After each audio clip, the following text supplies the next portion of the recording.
Hello and welcome to Melody and Friends, where I will be taking a virtual tour around the world and interviewing all kinds of wonderful people. And today I landed Connecticut with my new friend, Savannah Esposito, to talk about forensic psychology and how it intersects with sex addiction. Welcome, Savannah. Welcome, Melody. Thank you for having me. I'm so glad we finally were able to connect and get a date set. I know we've had a couple scheduling issues. Yes, we have, which only tells me how great this podcast is going to be. Because sometimes when we have all the many hurdles that happened before, like the last one I did with Sandra Brown, we probably cut off of the internet probably like 30 times. I'm not kidding. So that just tells me this is going to be a great interview as well. So welcome. Thank you. So for those that don't know anything about you, I would love for you to just take us on a little journey of your story, and let's just see where it takes us. So tell us about you. Okay. Well, my name's Savannah Esposito. I have my bachelor's in Forensic Psychology from John Jay College of Criminal Justice. And I grew up in a pretty stable home. I don't know if you'd consider it a wealthy home. I consider it comfortable. And love my parents, super great. But there was a generational gap. They should have been my grandparents. I was adopted. So they definitely didn't have the resources that we have today as parents to be emotionally aware, validating. So I, from a very young age, was always interested in why do people do what they do? Why do they make the choices they do? Why do they hurt people? Why would they lie? I witnessed this so much. Middle school, kids were ruthless. High school, bullying. I mean, I never would want to go back there. That's terrifying with how cruel everyone was. So I was always interested in psychology. I was always interested in why people did what they do. Why do they choose what they do, what they say, how they treat people? So for me, I really took the time to process. I observed everyone around me. I loved writing. That's how I understood my world. And when I went off to college, I originally thought I wanted to be a writer. So I went to the Savannah College of Art and Design. I studied photography and writing. And while the school was amazing, I made lifelong friends. I did not have the best experience there in terms of men being respectful, specifically of no, of crying, clear signals like, no, stop. So after 3 traumas in 3 years, I decided it was not safe to be in Savannah. I did not feel safe despite my friends' effort to, teach me self-defense, make sure, I had a safe place to go. I could always go to their house whenever. But I decided, screw it. I know I'm a good writer. I can write. I don't need the degree. I want to pursue forensic psychology. I want to catch the bad guys. I want to know what makes them do what they do. So I went to John Jay. And it was actually not the original plan I had. I was going to go to University of Tampa. I had gotten in. I was, in Florida with my mom. We were choosing out apartments, and I get back, and it was about 3 months after my trauma, and I had sworn off guys because I, at the time, thought they were not safe. And my friend of the time was like, Savannah, you've got to get out of the house. We're going out. We're going to have fun. It is safe. I'm there with you. Yeah. And happenstance, we just met one of her friends who everyone was at the beach that night. And he's like, oh, you guys should join. And that is when I met my husband, Jack. Of course, at the time, I didn't know he was going to be important to me, but I remember I saw him and I knew. I was like, oh, crap. I just swore off guys. I know. I was like, no. I just swore off guys. I've got to stay strong. And he just, not only physically was I attracted, obviously, but he blew me away intellectually. The way he could talk, whereas that friend that we met could not hold a conversation with me. Yeah. So I was like, oh, I don't know anyone here. I'm going to have the worst night ever. But when he walked straight over to me. Hey, I'm Jack. What's your name? So confident. And I was like, oh. And we just spent the entire night talking. Science, psychology, right? I mean, everything that we were passionate about. And that friend group got together the next day and the next day. And so we ended up, talking. We went to a restaurant with everyone. And I was like, oh, he's never going to talk to me again. I bet we're never going to see each other. And then we bumped into each other at the bar downtown. And I was like, okay. And he made a move and we just started dating. And he was respectful. I told him about my traumas. He waited. Wow. No pressure. I mean, and he was the only guy who had said that he couldn't believe someone would do that. He didn't ask what I was wearing. He didn't ask he didn't ask those typical questions. Wow. He said, how dare someone do that to you? And he just let me cry. And he held me. It was something out of what you would find in like a movie. It didn't feel like that existed in the real world for me, at least at that time. And so he truly made me feel safe for the first time, which is also why our story is also so sad, because he did have a porn addiction. And I had told him, I'm in treatment for anorexia. I can't be with someone who uses porn. It's a huge trigger to me. I feel like it's cheating. He assured me no problem. He would stop. Of course, a year later on, I would say our 10th D-Day, like the big one where I found out everything, I put my foot down. I said, I cannot live with an active addict. That's right. I can live with someone in recovery, but I will not stay with someone who's in active addiction. Okay, let's stop for a second and define that, because I think it's really, really, really important. Almost, very important. Yeah. Let's define the difference so that people don't know, because when people are confused, they hurt us even more. So let's talk about that. All right. So what's the difference in somebody in active recovery versus active addiction? Let's define that. All right. Active recovery is where you're an addict, you've accepted it, and you are actively getting help or seeking help. You are actively trying every single day, whether it's 5 minutes journaling, you've got your therapy or coaching session, you're reading, if you're religious, maybe the Bible to help you, or you've got what we do at the mod is ACE, which is a daily connection exercise with you and your spouse. So there's a lot of things you could be doing. Accountability, yes. Software measures to make you help you be safe online. Yes. And you also know some coping skills and you're using them. So you are building yourself to be a successful, healthy person when you're in active recovery. Yep. Active addiction is you are still making excuses. You're still denying. You're still minimizing. You're still deflecting. You're still gaslighting. You are not ready to take ownership for what you are doing to yourself and to others around you.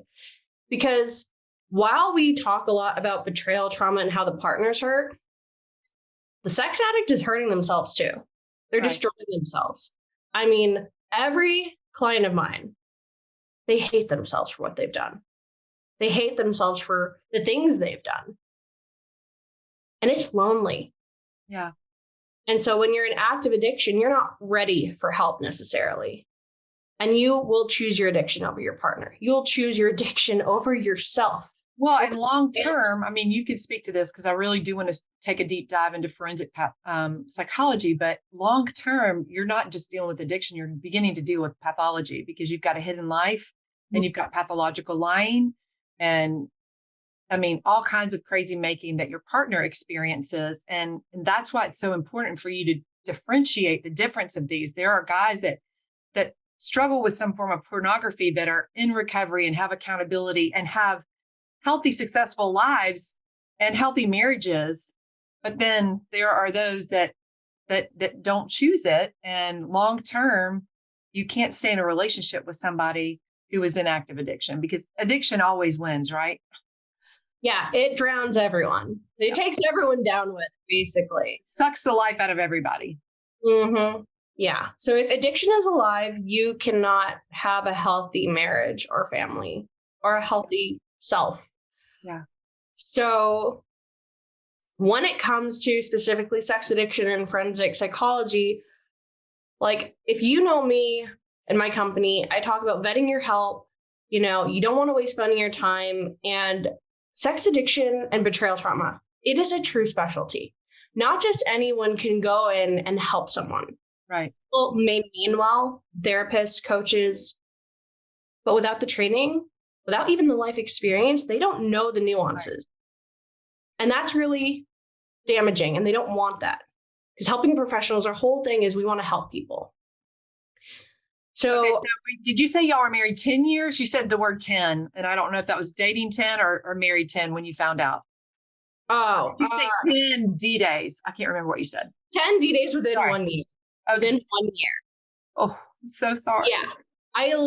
So we met on June 6, 2015. June 6, 2016, I found everything. And for somebody, let me say this real quick, Savannah.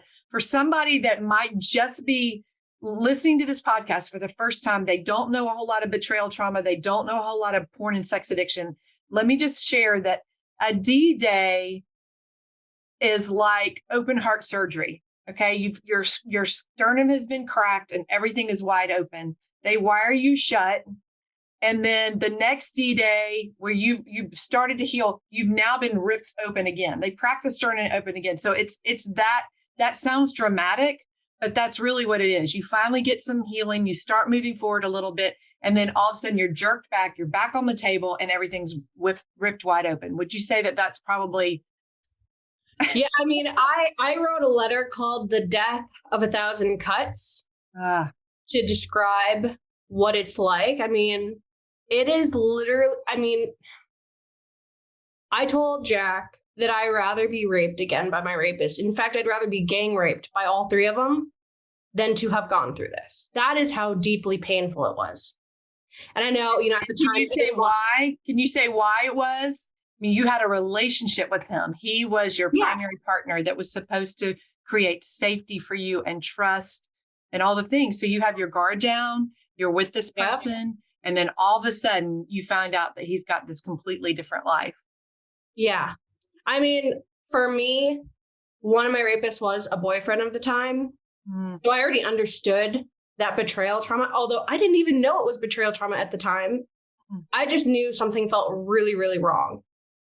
And I didn't feel safe. I'm sorry. So when Jack lied, because I told him when I met, I would rather be hurt by the truth than be kept happy with a lie. Yep. I tell that to everyone I meet who is going to be a friend. Tell me the truth. I'll never be mad at you. Tell me a lie. That's how you're going to piss me off. Yeah, because you can get your head around the truth, even if it hurts. But when it's a lie and somebody you love, you can never make sense of how do you look in my face and my eyeballs and lie to my face and never come to me and actually tell me the truth, And with sex addiction, it's so much more. I mean, Chloe and I, my co-coach, we use the term dewomanizing. It literally strips you of your womanhood because how much vulnerability does it take for you to have sex with someone? To show them all the things that you want to do, your fantasies, your likes, your dislikes. I mean, even, we are in a society where women are shamed for their bodies, their looks. Everything is picked apart. So when you, a real live human, with all the flaws, your aging, whatever, your weight, your hair color, hair texture, whatever it is, you cannot compare yourself to an airbrushed fake video, fake person. Because it's an act. Porn is not sex. Right. It's an act. It's a performance. It's fake. You cannot compare. But yet we as betrayed partners do compare. We get trapped in that because we think it's about us, but it's not. Right. And it's not our fault. It was never our fault. It's nothing to do with us. Nope. But D-Day, it's like you get the wind knocked out of you. It's like, oh my God, I'm not good enough. I need to cook. I need to clean. I need to, maybe if I just do this just a little more, he'll choose me. I get the idea. I've done it. Not the right method, because it's not about us. We could literally be the porn actress and they would still not choose us. The person they were watching on the screen could come out of the screen and they will still not choose the person who just came out of the screen, because they've trained their brain to a computer, to a screen. They don't understand. Their body is not wired to respond to another human, to the touch of skin, smell, all of it.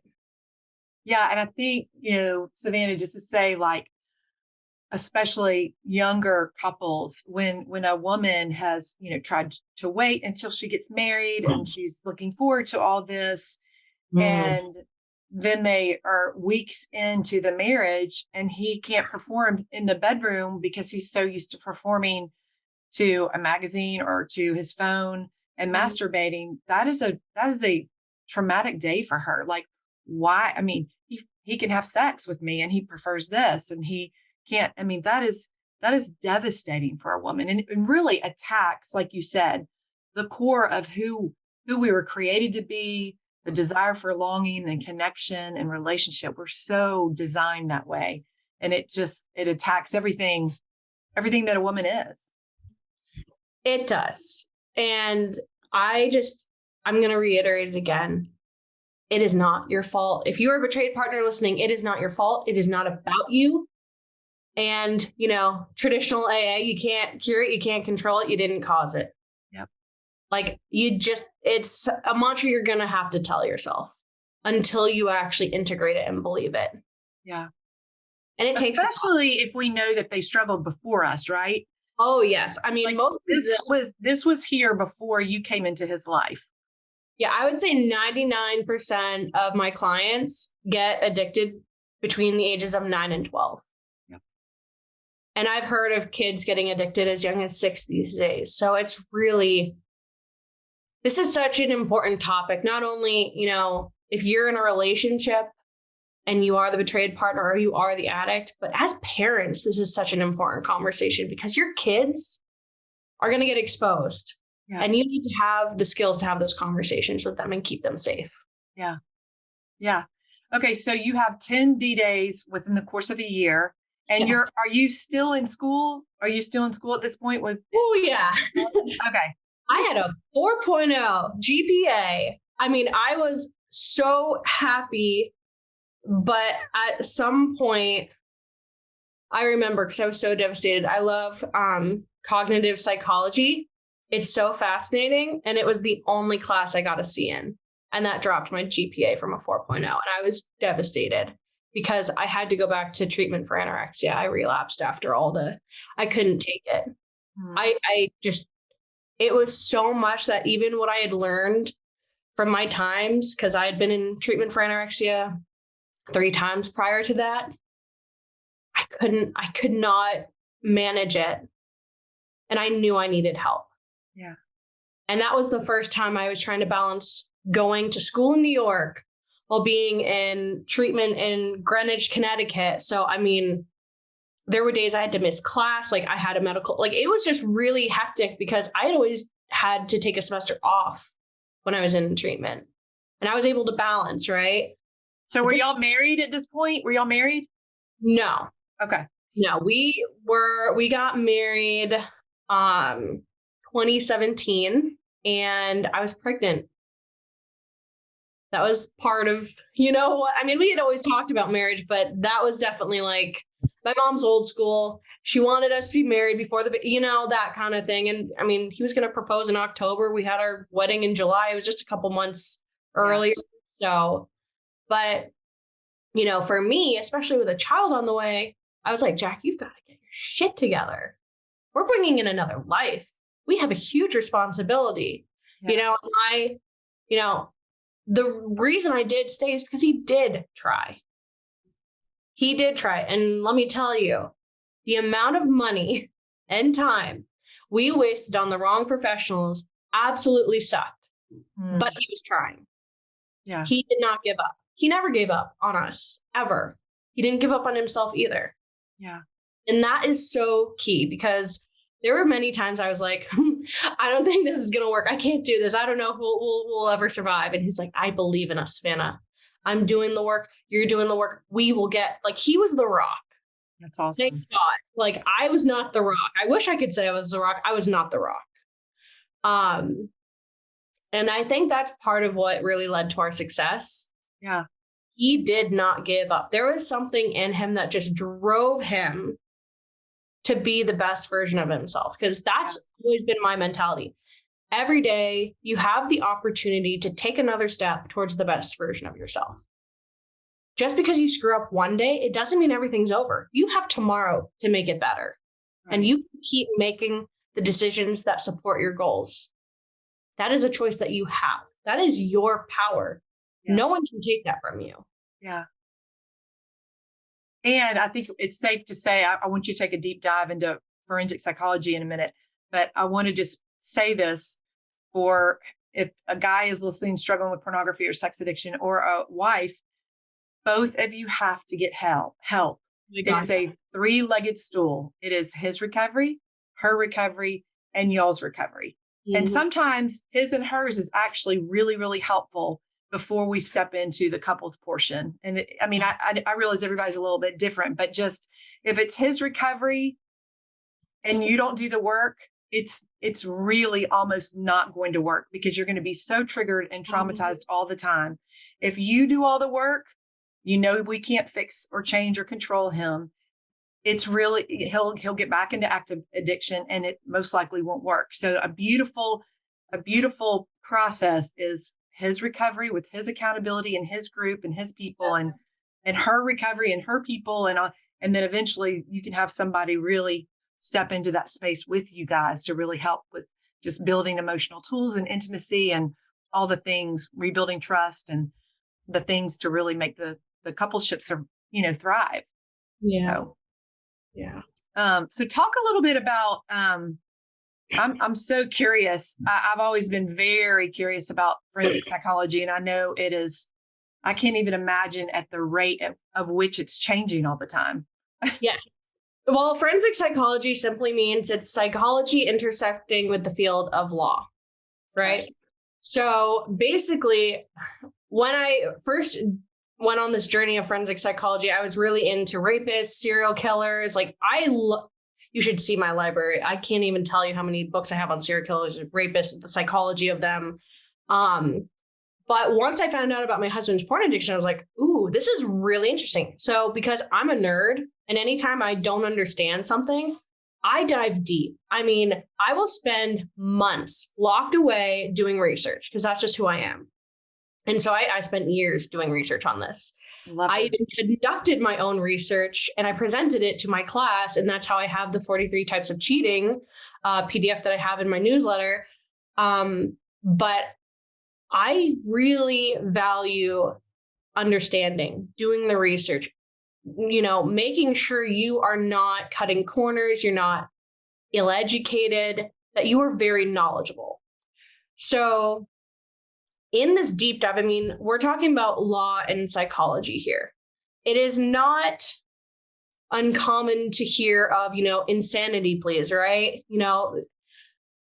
Not very common in the real world, but TV shows, it's like, oh yeah, let's do guilty by reason of insanity. That doesn't happen very often. Right. But, in TV, I think forensic psychology is just, it's glamorized, but there is some truth there. There are mental health conditions that are going to possibly cross into the legal field. PTSD, right? Combat vets, they come back and they are so traumatized that they are stuck in a flashback and they don't even realize they're choking their spouse out at night, right? Yeah, right. Or they've got a gun and they think they are, back in the battlefield, and maybe they shoot someone, right? Yep. You're now crossing into legal territory. You have now potentially committed a crime. So that's where forensic psychology comes in. It's psychology plus the law. How do those two come together, and how do you help the person who is going through whatever the mental health condition is? Mm-hmm. So With sex addiction, the thing is, sex addiction, you can have a lot of co-occurring disorders. You can have co-occurring disorders of depression, anxiety. You could have, there's a lot of people who will say, oh, well, my partner's just a narcissist. Careful, tread very carefully when you say that. It's hard to, say, oh, this person's a narcissist while they're in active addiction. Addiction mimics so many characteristics of narcissism. So once they're clean, if they have been clean for a year or two and they are still narcissistic, go get that diagnosis. Go there, but don't label them from the get-go. Okay. So another part of porn addiction, sex addiction, that is really important to know, especially if you yourself want to be a coach and help people, or a therapist and help people, is this is very different legally from other clients you might see. We're talking about porn addiction. We're talking about the dark corners of the internet here. Yep. We're talking child pornography. We're talking hiring, prostitutes. These are things that are illegal. And if you do not know about these things, if you don't have any, protocols in place for how to deal with these things, you're going to fail. You're not going to. Let's even say those are probably even riskier behaviors. There's a lot of just online chat rooms where you have emotional predators who present themselves maybe as a counselor or a coach or a minister or whatever, and they lure vulnerable women and then end up having sex with them. Well, that's pathology. And so you just have to, you're right. You have to be, if you're going to get help, you have to find the right person who knows this, because otherwise they're going to label it, okay, this is his problem. What's your problem? Or this is a marriage issue. And you're like, no, none of this is a marriage issue. No, the addiction is not a couple's issue. I say that over and over and over. Addiction is not a couple's issue. It is an individual issue. And one of the things is that when you have sex addiction, if you as a provider are not aware of the high risk of suicide with sex addiction, you are going to not be the best, especially if they have what is called PIDE, porn-induced erectile dysfunction. The risk for suicide goes up once the guy cannot get it up. So if you're not even aware of that, again, you're not going to be the best. You really need to know the little nuances because, for instance, I always talk about in my supervision days, like I'm not the person to ask about drug and alcohol addiction. I do not know where a heroin addict is going to hide their stash. I don't know all of those things. You tell me where does the porn addict hide their, stash? I will know because I've lived it. I've been there. I've helped tons of clients. I know it. But if you've never lived it, if you don't have specific training, certifications, if you haven't done the research, you will not know what to look out for. You won't be able to tell when that client is lying to your face in session. Like, oh yeah, me and my partner were great. Even though I'm only like 10 days clean, like she loves me, she's talking like, no. Well, and just an example of this, I think it's really good to put an example out there. So many counselors, just like you said, they have a conversation with the addict who's in active addiction. And they may not even know that, but then they ask questions like you just said, oh, my wife and I are doing great. Okay, so what you do with the sex addict is you say, hand me your phone. And then you go through his phone, his pictures, or just a couple of things. You've got to verify that he's actually telling the truth. Does he have pictures and hiding apps? Does he have, all these different things going on? If you cannot take the words of an addict without some sort of verification. Yes. And there's so many different acting out behaviors. And we at the mod, we came up with the term sexual stimulation addiction to encompass the entire spectrum because everyone's like, is it sex addiction? Is it porn addiction? Is it masturbation? Well, sexual stimulation addiction. You're addicted to the stimulus. Your brain, it's the chemical release, right? That is the addiction. It's not about the person you're watching or the act. You're addicted to the release, to the high, orgasms are 4 times stronger than heroin or cocaine. Like the hit you get, because it's directly through the eyes. There's no waiting for the high. Right. It's instantaneous, which is why not only is porn addictive, video games, internet, technology. The 4K TV, right? That's not good for your eyes, and it is highly addictive. So when you deal with porn addiction, I mean, you're talking about process addiction. If you go to someone who's trained in alcohol and drugs, no offense to them, they will not be able to help you. They may be experts in alcohol and drugs. And if you were suffering from alcohol and drugs, they'd probably be the best person for you to go to. But if they have no comprehension of process addiction, of all the nuanced behaviors, the differences in the lies and the secrecy and the dynamics, you're going to not find the help that you need. Yeah. Yeah. It is so specialized. And like you said, I mean, even CSATs that have not maybe traveled the road long, it can misdiagnose things, because what happens when an addict has been in active addiction for long periods of time, like for instance, my former husband, 8 years old. So the longevity of lying and hiding and manipulating, whatever, he could, he would go into a coffee shop and, take a napkin to the trash can if there was a pretty woman in there, and see if he got a second look. And that was a hit of oxytocin and dopamine for him. So nobody in the room would ever know that was acting out. Okay. Oh yeah. Maybe he didn't have a release or whatever. So they get much more suave, at getting the hits that look a little more socially acceptable when there have been consequences. And so nobody would even know that. But Oh, sorry. No. And there's also what we've found is there are two different types of addicts, the ones who do ogle and the ones who don't, and they repress.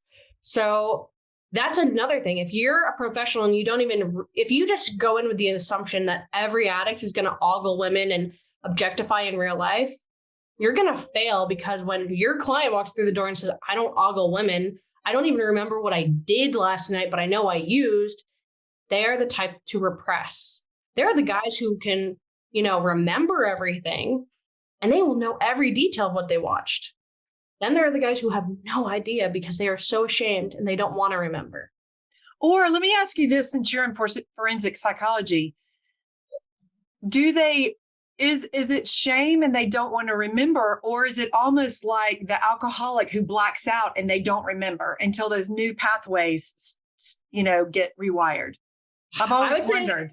I would say I'm not the authority to ask, but what I've seen, I'm not going to say definitively, but what I've seen, because my husband's the repressor, but he also has ADHD. So that can also, again, co-occurring disorders. A lot of porn addicts have ADHD.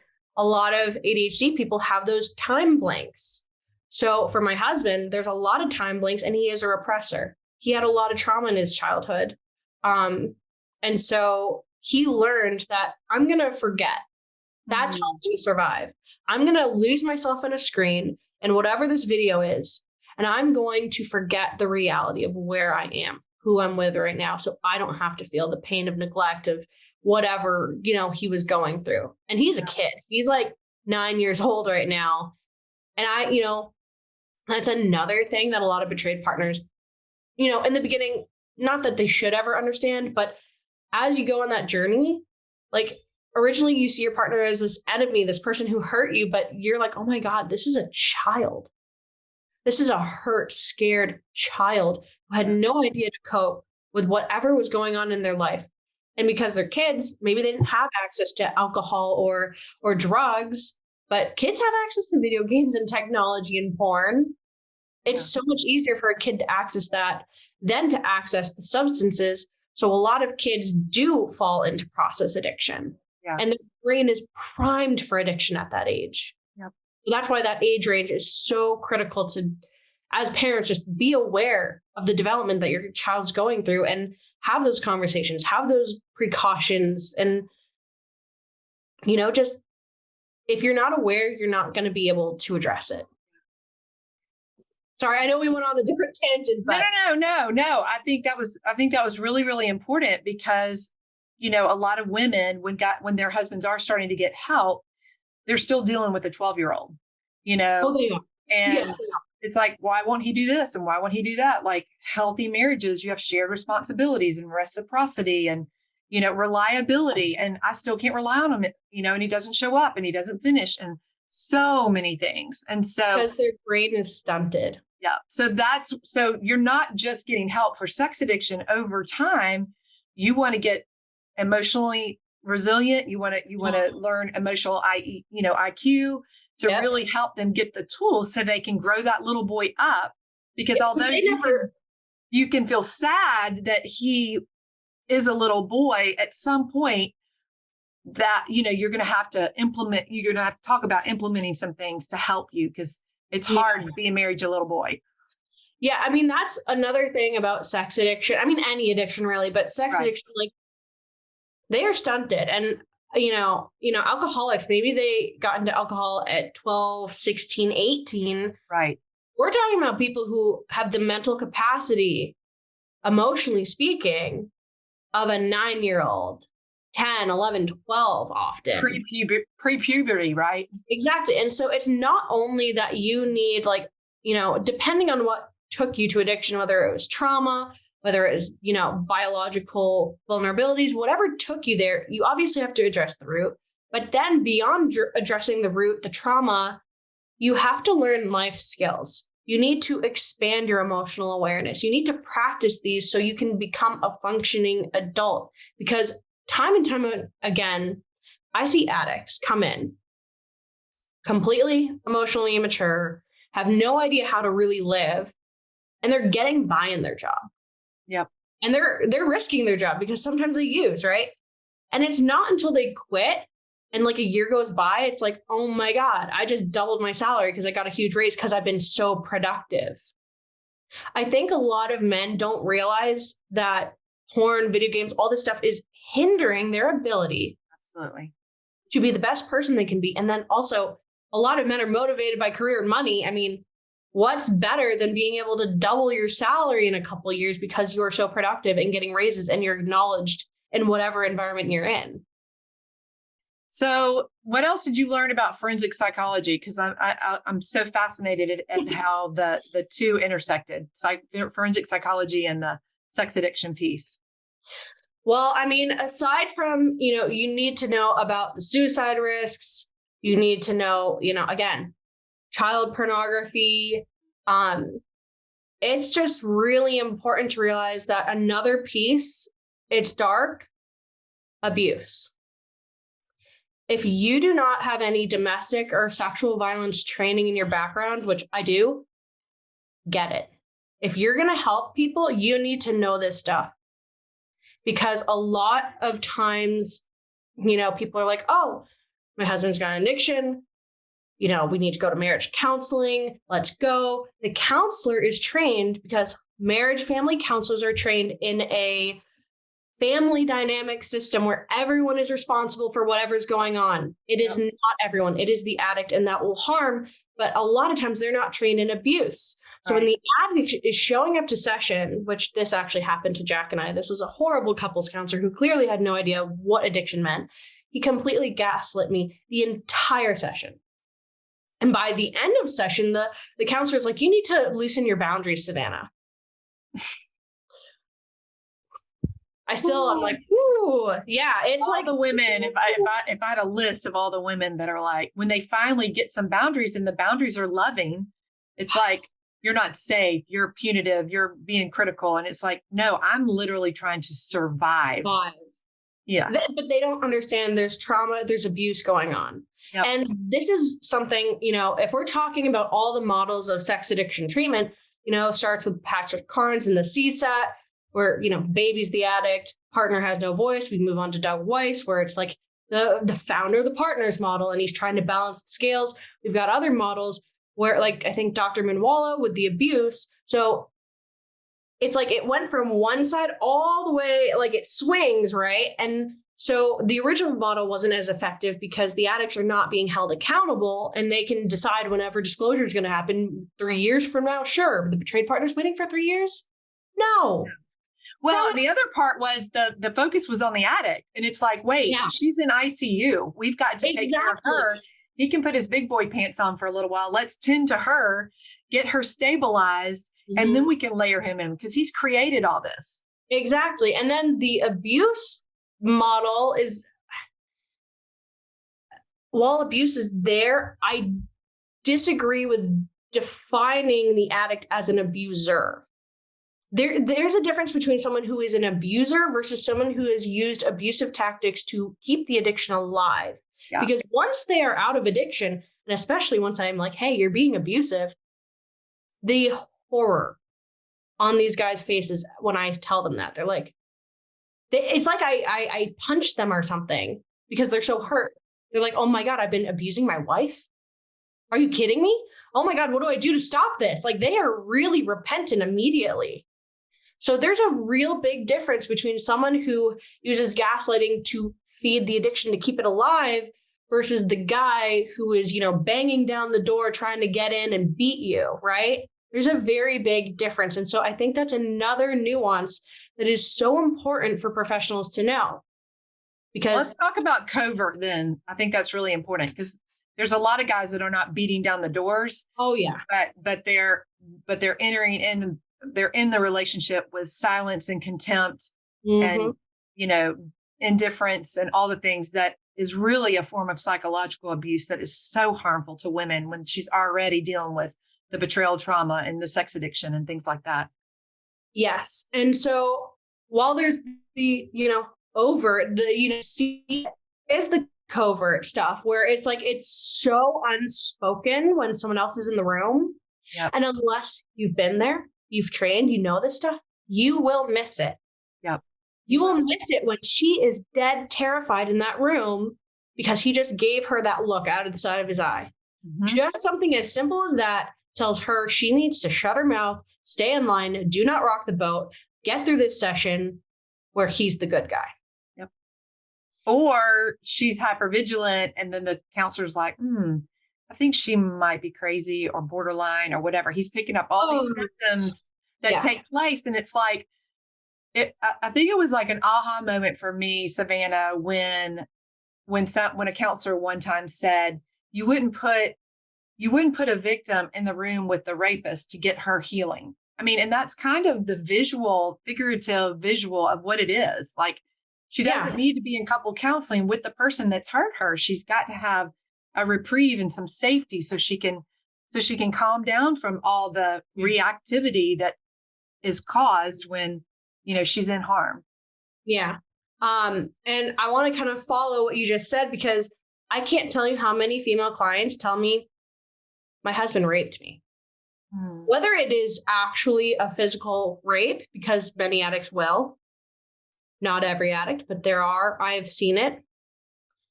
There are also the women who use it as a metaphor because it is literally the raping of your soul, what this addiction does.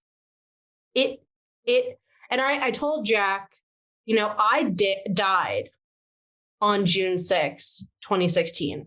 The woman you met died. I'm gone. I'm a new person now and I love it. But like, that person died. You killed her because you did. You took everything that, you know, you took the trust, the belief, the safety, everything that is so sacred, you know, sacred to a relationship. Yeah. And you slashed it. You stabbed it, you killed it, you know, get as graphically violent as you want. But that's what you did. Yeah. They might not have meant to, but it is what they did. And they still need to own what they did, no matter the intention. That's so good. So what, let's talk a little bit more just about how to vet, you know, if you had cancer and you were, you know, having to find the right doctor to really get on this treatment plan, you know, you may not vibe with the first doctor you go to. So you may have to go through a plethora of doctors before you find the one that really you jive with. So let's talk about how important it is to vet the right counselor. So many women go to one and they're disappointed and they just stop. And it's like, no, like if you have to go to 20 to find the one, go to 20. Well, because I do a Vet Your Help series in my newsletter, but what I really stress is that if you have a professional you're looking at, they offer that like free 15-minute, 30-minute consultation, take it up, ask them, what's your experience in sex addiction and betrayal trauma? What model do you use? Do you use CSAT, ASAT? We at the mod, we do the Phoenix model. Like there's so many models and you need to know, what are they trained in? Yeah. What certificate did you get? What, like you should be vetting your health. It's not aggressive or, invasive. It's, you're not many people who are proficient in this, that are skilled, qualified, but you go out there and you do any questioning you need before you pay. Mm-hmm. And I know that might sound crazy. There's coaches out there, they're like, oh, charge this much. And, sign them on the call. I'm like, you're not going to pay me until like you feel confident. Like I'm the opposite. Like it is not fair to waste more money now, especially if the sex addict has already blown tens of thousands of dollars away in their addiction. Yeah. You don't need to waste any more money on professionals that are not competent. Yeah. It's not fair to you, your family, your partner. You deserve better. Yeah. Yep. And thank goodness to one of the positives of COVID is that, a lot of people could not find help outside their state. Now you can cross state lines, and that is really, really helpful. So let's talk a little bit about what you offer. Let's talk about your newsletter and some of your free things that you offer women and some of the services that you can get ladies. Okay. So I love writing. I've said earlier. So I have 2 newsletters, and one of them is a post survival newsletter. That's 100 days. You'll get something every single day in your inbox for 100 days, and it'll help you in that aftermath. You get that Vet the Help series. You get parts of Savvy Answers, which is my other newsletter. And Savvy Answers is specifically for people who want to submit questions and get, my feedback. Like basically, how we're going back and forth, and let's say you had a question, I'd be able to answer you. And it's in a newsletter, and it comes out every week as long as there's questions submitted. Cool. So it's a free way to get support, help. You get to vet me. I get to know you. I mean, part of, you can always send it anonymously, or you put your name to it, just for me and you to build a relationship privately if you want. But I really value accessibility. I think it's really important because, especially in today's culture, vet your therapist, vet your coach more, because there are people who will call themselves a coach and they have no idea what they're doing. Right. Training, no background, done research. They're just like, oh, this is easy money. It's not easy money, and you're holding someone else's life. Yeah, that is really important work. Well, one of the things that I love being a coach is I love for a woman to do the deeper dive trauma work with a counselor. And then I really come in with the practical. And I think it's such a beautiful relationship. It's like, here, I have a course. This is work you can do between your counseling sessions so that you actually make more traction in your counseling. Otherwise, she can be on repeat because she just keeps repeating her trauma and looping. And so that can be a really helpful thing, a counselor and a coach.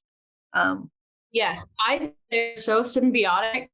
And for me, I don't take on clients unless they have or done the therapy work or they're currently in, because it's just not ethical to take on a client unless they don't work or are currently doing that. Agreed. And so for me, I mean, I've got a bunch of offers. The one that is like my baby that I love is Knights and Warriors. It's a year-long program, and it is for couples. You get individual sessions, you get couple sessions, because it's so important that each partner knows what you're doing. So when you're in that couple session, everyone's on the same page. There's no escaping. There's no lying. There's no, I did the work, but you didn't, because we all know. So the program really, it takes you step by step through that first year of recovery. First year, first to second year, depending on if you've already done the work in therapy. So that's my baby. I love it. It's effective. I mean, it is a higher investment, but if you don't invest, you're never going to get anywhere. But I also offer private coaching where it's session to session and it's, more accessible. I also offer email coaching. Again, offer a variety because people learn in different ways. Some people prefer video. Some people prefer written. But the option is there for you to choose what's best for you. Yeah, that's awesome. And are all these on your website? Yeah. They are. Yeah. Okay, so for those people that want to get in touch with you and possibly do email coaching or couples coaching or all of your services, what is the best way to get in touch with you? I mean, you could go to my website, and if you are interested, you could fill out that intake so I get to know a bit about you. Then we'll get on a meet and greet call because I don't want to take on anyone without meeting them first. Or you could just shoot me an email, savannah@themodernmrandmrs.com. And I'm really on top of answering emails. So you're going to get a response within like a couple hours, maybe. Okay. That's awesome. That's awesome. So I will put all the links in this podcast interview so that they can reach out to you and get to you and get all the help that they need. And I love that you do is it Savvy Answers? Is that what you said you called it? Yeah, Savvy Answers. I love that. I love that you put that out every week because to me, that's that opportunity to continue to build trust. Mm-hmm. And really where women can vet you. And so I think that's really powerful. Yeah. Well, any last minute things that you want to say? We're going to have to circle back around and do another interview at some point because there's so much information. Oh my God. Yes. To any betrayed partner watching, it's not your fault. It's not about you. And you can't recover. Yeah. To the sex addict who may be watching, whatever led you into sex addiction is not going to hold you back forever, and you can overcome it. You can save your marriage and family. Nothing is going to stop either of you if you want it, if you are ready to invest, if you value yourself, your recovery, your family. You guys can do it. I've seen it. And I just want to close with what just Savannah just said. So many people don't realize there's work to recover. And there's a lot of work in addiction. Yeah. To hide, to lie, and so there's work on either side. So it's really, the question is, where do you want to put your work? And so my hope would be that you choose recovery. If you're a betrayed spouse, that you choose healing, because there's a lot of healing, that needs to happen. And the beauty is there's a lot of great resources and help like Savannah that can come alongside you. I do love the couples piece because I think one of the powerful things, I know I mentioned earlier, his recovery, her recovery, and couples recovery, but one of the challenges that I see a lot is if the wife never has access to the counselor of the guy, he can be lying. And I see this all the time. He can be lying and gaslighting and before you know it, this counselor thinks that the wife is crazy and is almost colluding with him. Yeah. So that can be so dangerous. So that's not going to happen when you take this couple through. Everybody's on the same page. The right hand knows what the left hand is. And that's a beautiful process. It really is. Yeah. It's about accountability, transparency, ownership, responsibility. Rigorous honesty. Oh, yeah. Yeah.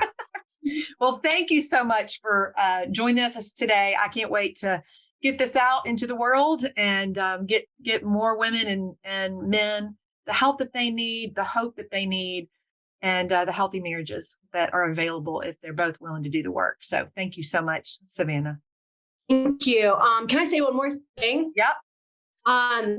Speaking of vetting your help, me and my co-coach and we teach a sex addiction certification at the Addictions Academy. So if you are someone who has watched this interview and you're like, oh, wow, I really love what these guys are talking about, we do have a live class coming up in March if you want to sign up.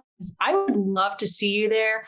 And I would love to know that there are more professionals that I can refer out to that I know are trained well. That's awesome. Yes. And we'll put you'll send me that link as well. I'll make sure I will. In the notes as well. So, all right. Well, thank you for joining us. And I look forward to interviews down the road with you as well. Me too. Thank you so much. You're welcome. This episode has been brought to you by Life Beyond Betrayal.